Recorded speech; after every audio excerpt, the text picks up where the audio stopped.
musidɓe tedduɓe heeɗiɓe rendaɓe gurdam yeɓiyankoɓe titwoje tv bisimilla mon e kabaruji mon.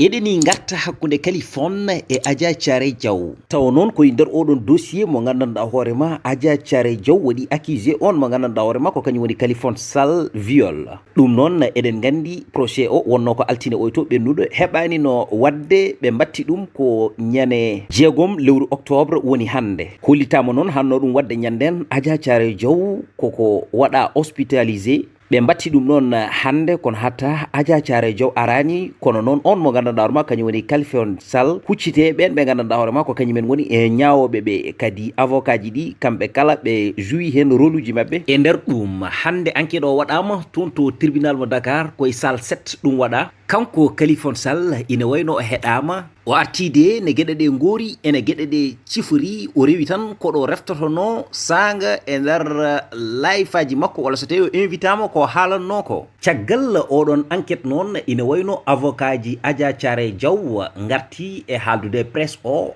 haalande ɗumen ne hunde nde woori ene hunde nde sifori e kadi holko woni hen fandare mumen kañumen e koye mumen. ɓe mbi wonde délibération o waɗata ko ñande 13 octobre so Allahu lamɗo jaaɓi woni 13 lewru octobre nduɗo ndu gonɗen. ɗum noon ko nden woni no ɓe mbattata procès mabɓe tate ɓiijo mo gandanɗa hoorema ina gasa so tawi ɗum yonti maɓe cerde goto foof anda ɗo heedi goto foof anda kadi ɗo darori.